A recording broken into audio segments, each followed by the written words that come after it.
ayah yang dirahmati Allah, dia bekerja dengan satu majikan yang paling jahat di atas muka bumi ini, tetapi tidak menghalang Masyitah untuk melakukan dan melaksanakan arahan Allah Subhanahu wa ta'ala.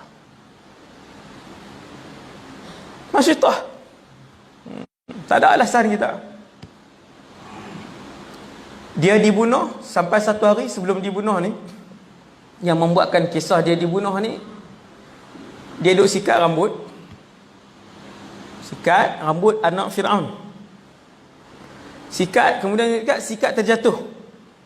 Dia pun ambil, dia kata bismillah. Tengok semua orang beriman, sifat orang beriman satu dunia ni sama. Dia nak buat apa pun bismillah. Dia nak buka pintu ni bismillah. Dia nak picit alam kereta kan, bismillah. Dia nak pakai kepiah, bismillah. Dia nak cedok nasi, bismillah. Nasi tu nak suap ke mulut, bismillah. Semua ahli syurga begitu perangai mereka. Innahu min Sulaiman wa innahu bismillahirrahmanirrahim. Semua rasul bismillah. Masyitah ni sikat jatuh, dia pegang nak ambil balik, bismillah. Guru kami waktu di Syria dulu, alhamdulillah, banyak mengajar kami macam tu. Guru-guru saya di Institut Fatah Islami dulu kan, mereka nak bergerak apa saja tindakan, kita akan dengar mulut mereka dengan telinga kita, anak-anak murid ni bismillah. Dan akhirnya lekat kepada kita 7 tahun bersama para ulama ni setiap hari, pagi petang 7 tahun, pagi petang, akhirnya alhamdulillah bismillah. Dia ambil, kemudian dia sebut bismillah. Anak perempuan Fir'aun duduk di situ, dia kata Allah Abi, dia kata Allah ayahku kah? Sebab Masyitah sebut dengan nama Allah, ayahku kah? Sebab Allah Tuhan ketika tu ayah dia. Seluruh negara yang Fir'aun jajah, tuan-tuan, semua kerajaan keliling Mesir ketika tu membayar ufti kepada kerajaan Mesir, sebab dia yang paling kuat. Kerajaan dia besar. Anak dia tanya, ayahku Allah. Lalu Masyitah jawab, la, tidak, bukan. Sebab dia dah terlepas. Tapi dia tetap jawab dengan jawapan yang benar. Dia kata bukan.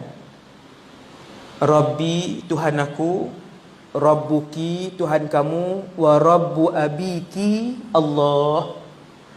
Tuhan aku, Tuhan kamu, Tuhan ayah kamu ialah Allah. Tuhan aku, Tuhan kamu dan Tuhan ayah kamu Allah. Si anak ni pun tengok muka merah padam, aku beritahu ayah aku. Jahat juga anak pun. Memang anak ni pun dia anggap ayah dia Tuhan. Dia juga menyembah ayah dia. Anak Fir'aun ni, anak perempuan ni, dia kata aku beritahu ayah aku. Dia pun beritahu. Fir'aun tu panggil. Dia tak ada sebatan 3 kali. Fir'aun ni dia bukan jenis sebatan penjara 2 tahun, lepas tu ikat jamin, tak ada. Buat perangai, mai bunuh. Panggil Masyitah. Kata Fir'aun, alaka rabbun ghairi? Oh, selama ni kamu ada Tuhan selain aku? Masyitah kata, ya. Rabbi wa rabbukallah. Tuhan aku dan Tuhan kamu Allah. Ni berani ni. Fir'aun kata, kalau macam tu aku bunuh kamu. Kemudian dia teringat, kamu kan ada anak? Fir'aun tanya, ni jahat ni? Masyitah kata, ya.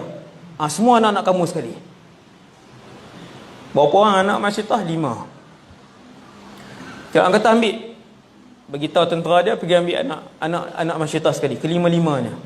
Subhanallah. Lalu dipanaskan. Kali ini Fir'aun dia ambil penyiksaan yang lain, bukan seksa, bunuh, tapi dengan cara lain. Periuk besar, diletakkan minyak, lalu digelegakkan minyak itu. Bukan periuk yang 5 gantang kan. Orang Kedah dia panggil gantang sama kat sini. Periuk 5 gantang tak sama kan. Periuk 5 gantang, periuk 7 gantang tu kan. Satu gantang berapa? 3 kilo lebih kan. Periuk. Bukan periuk tu, ini periuk. Saya waktu duduk di Syria tu, alhamdulillah saya sempat masuk banyak dia punya qala'ah dia, kota dia, kastle kan. Masuk tengok tempat simpan kuda, tempat makan tentera, tempat. Yang dulu-dulu punya, zaman Rom punya, dia ada tempat penyiksaan khas untuk siksa dan bunuh orang. Jadi kali ni Firaun kata bawa ke bahagian minyak panas, letak minyak, gelegak minyak. Tuan-tuan, masuk dalam minyak tu tenggelam. Berapa jam mati? Kalau masuk dalam minyak menggelegak tu, selepas berapa jam mati? Jam apa? Minit? Bukan sejam lah, 5 minit mati. Ataupun tak sampai minyak. Firaun kata bawa anak sulung dia, tolak. Dibawa oleh tentera, tolak. Hadis ni sahih. Tuan-tuan, orang dulu pertahan Islam. Zaman kita pertahan Islam sikit je. Saya, kita semua sama lah. Zaman iman kulit bawang, nipis je iman kita. Tolak anak sulung dia. Wahai Masyitah, nak kembali? Nak sembah aku balik? Masyitah kata tidak. Tolak anak kedua. Timbul tulang. Tulang lah. Lepas berapa minit timbul tulang lah. Kulit isi ni tuan-tuan, dia luruh ke bawah. Kemudian tolak anak yang ketiga, tolak anak yang keempat. Masyitah masih berdiri kukuh dengan ajaran Islam, akidah yang benar. Sampai anak yang kelima, dia kata aku ada satu permintaan. Apa dia? Kamu himpunkan tulang belulang aku dan anak-anakku di sebuah tempat dan kebumikan kami bersama. Kata Firaun, laki zalik, kamu dapat permintaan tu. Macam baik sangat lah kan. Tak ada apa pun permintaan tu, tapi dia kata laki zalik. Dia buat benda tu tuan. Firaun buat benda tu. Maka Masyitah pun pegang anak dia yang masih menyusu tadi. Masih menyusu bayi. Dia pun pergi ke depan, dia berundur ke belakang. Dia pergi ke depan, dia berundur ke belakang. Bukan sebab dia takut, tetapi kerana ihsan dengan bayi yang masih dikendong di dalam ribaan Masyitah tadi. Bila dia berundur kali ketiga, Allah izinkan bayi itu bercakap, ya ummah, wahai ibu, terjun.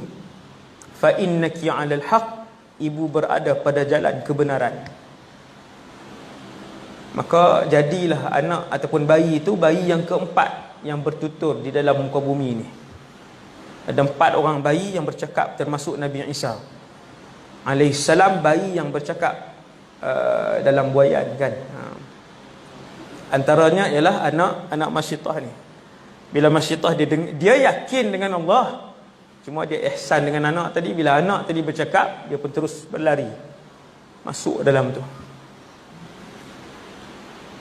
Satu keluarga ini, Nabi mendengar suara mereka di dalam syurga. Bahkan Nabi cium bau-bau wangi-wangian, sehingga Nabi bertanya, ma hadhihi raihah, wahai Jibril. Waktu Nabi peristiwa Mi'raj, Nabi masuk syurga, Allah izinkan untuk Nabi masuk dalam syurga. Syurga tak ada manusia lagi sampai malam ni, belum ada penghuninya. Allah izin untuk Nabi masuk. Kemudian Nabi hidu bau yang sangat wangi. Ramai pula tu, satu keluarga. Nabi tanya Jibril, wahai Jibril, bau siapa ni wangi sangat? Jibril kata, bau Masyitah dan anak-anaknya, semua ahli syurga. Tuan-tuan, ni hijrah. Kalau tempat kerja kita menjadi alasan, kisah Masyitah menutup semua mulut umat Islam untuk menjadikan tempat kerja dan majikan mereka alasan untuk tidak melakukan kebaikan dan amal ibadah. Hebat ni. Yang kedua, Yang kedua malam ni tuan yang dirahmati Allah sekalian, perkara kedua ialah berkait dengan hijrah ni, nak berubah ni tuan. Nombor dua saya nak sebut malam ni dan juga penting ialah memilih kawan yang soleh.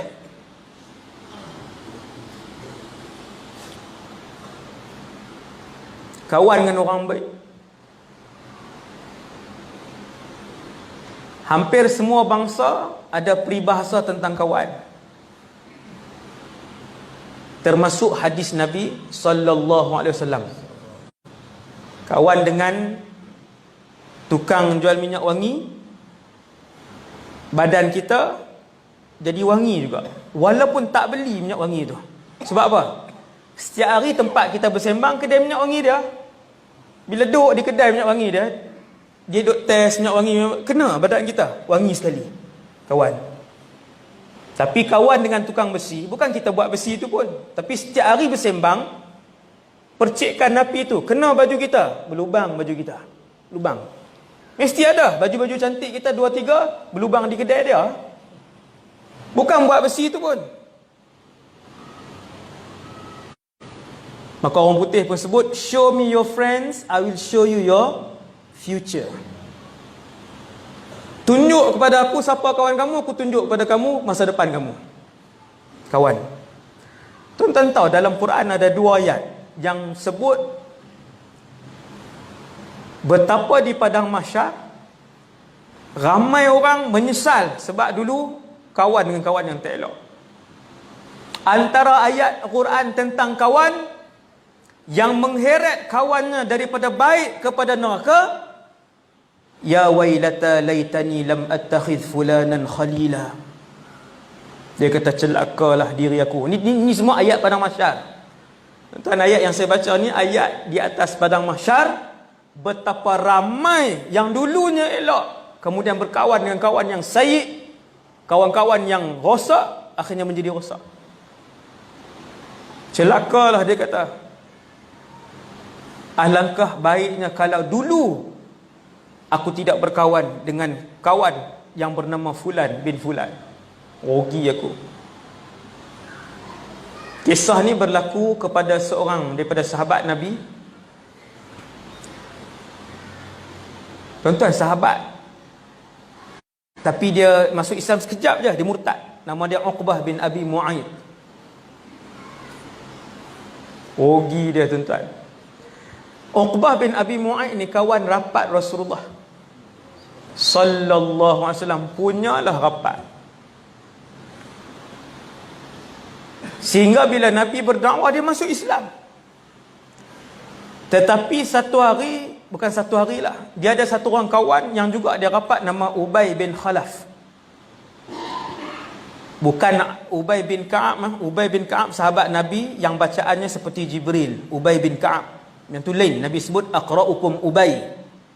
Ada seorang lagi nama Abdullah bin Ubay bin Salul, yang ni kepala munafik. Dia masuk Islam tapi kedudukan dia dalam neraka nanti, neraka Jahannam. Abdullah bin Ubay bin Salul. Yang saya sebut ni Ubay bin Khalaf. Dia ni tak Islam dan satu-satunya manusia yang dibunuh oleh tangan Nabi sallallahu alaihi wasallam. Ni dia ni. Ubay bin Khalaf. Dia inilah yang menghasut kawan rapat Rasulullah yang bernama Uqbah bin Abi Mu'ayyid sehingga Uqbah murtad daripada Islam.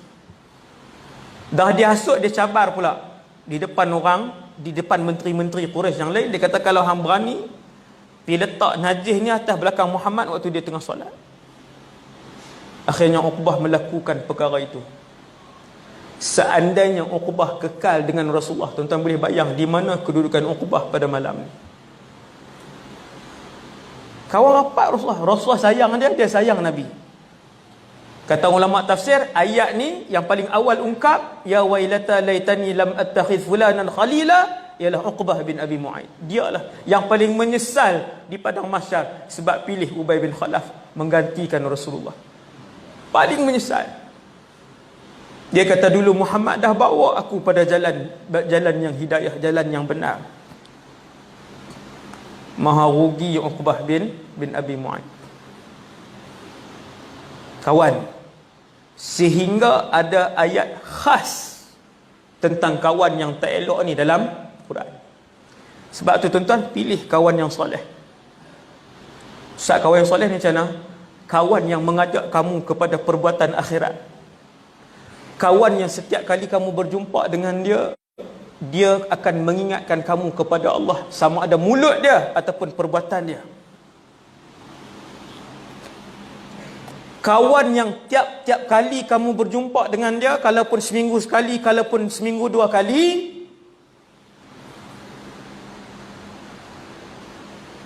kawan itu takkan melakukan benda jahat dengan kamu. Dia takkan ajak untuk pergi buat benda jahat. Dia takkan ajak untuk kamu bersembang tentang aib orang lain. Ini kawan yang baik, kawan yang soleh. Tuan-tuan tahu apa Allah sebut tentang kawan soleh dalam Quran dan dalam hadis? Subhanallah, memang dahsyat. Iaitu satu hadis sahih, ketika semua orang dah masuk syurga, sekumpulan kawan kita ni sampai dalam syurga nanti, insya-Allah, kalau lah, memang kena jadi ahli syurga, takkan nak pergi duduk neraka kan. Tak apa ustaz sehari jadi ikut, bukan dia lah neraka. Tuan-tuan, dalam syurga nanti seperti mana tuan-tuan malam ini, dari segi maklumatnya, dari segi perasaannya, macam itulah dalam syurga nanti. Maksudnya apa? Saya sebut sikit ya. Maksudnya, kalau orang tu cikgu matematik, sampai dalam syurga dia reti matematik. Dia macam ni, bukan kita masuk syurga lupa tu dunia, masuk dunia lain, masuk syurga lepas tu lupa dah tentang dunia. Tidak. Cuma jawatan dunia semua kita tinggal. Tak ada, masuk syurga tak ada, dia tak bawa jawatan tu. Menteri besar ke, kamu adun ke, kamu doktor ke, tak bawa jawatan tu. Satu jawatan yang dibawa masuk dalam syurga, iaitu ulama. Orang tetap panggil dia Tuan Guru sampai dalam syurga. Yang tu kisah lain. Kisah bagaimana Allah memuliakan ulama. Yang zaman hari ini manusia menghina para ulama. Jaga-jaga dengan kumpulan ni. Tu tajuk lain tu. Tuan-tuan sekalian, cerita apa tak tadi? Kawan, ini hadis sahih. Satu orang kawan ni, bukan satu orang, satu kumpulan ni berjumpa dalam syurga. Semua geng-geng semuanya. Surah Mukhlisin. Jumpa awal semua, alhamdulillah, apa nama ni, Haji masuk syurga juga, alhamdulillah. Seronok duduk bersembang. Mereka pun teringat. Dia pun kata, Bilal mana Bilal? Contohlah.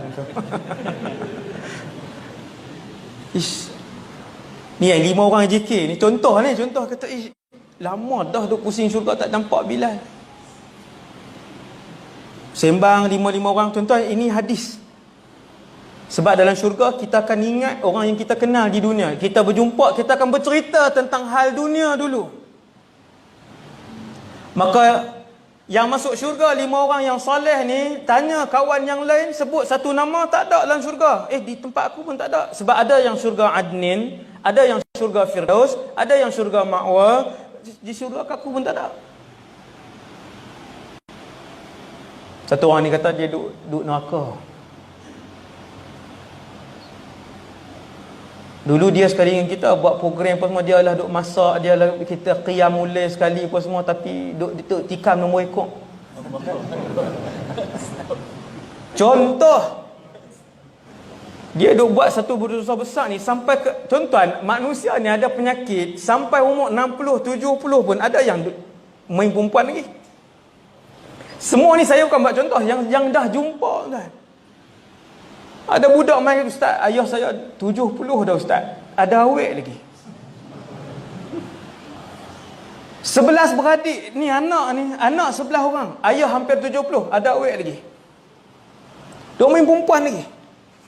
Tuan-tuan nak contoh kan ni? Realiti sebahagian keluarga malang. Jadi mereka pun kata, dia duduk dalam neraka, jom kita